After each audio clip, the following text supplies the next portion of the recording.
kaverit rasiaa ja vedetään hurria turpaa.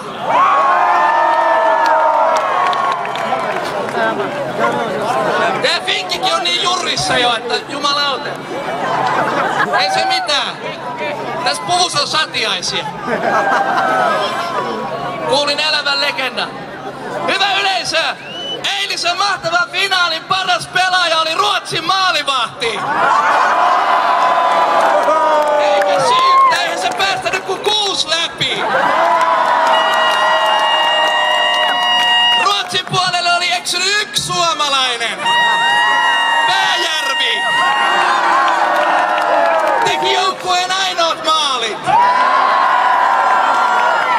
Tai maalin. Harhaviettinen kaveri joo. Hänellä on tää identiteetti hukassa. Hän on hukkunut väärään joukkueeseen. Hyvä yleisö! On tullut se aika,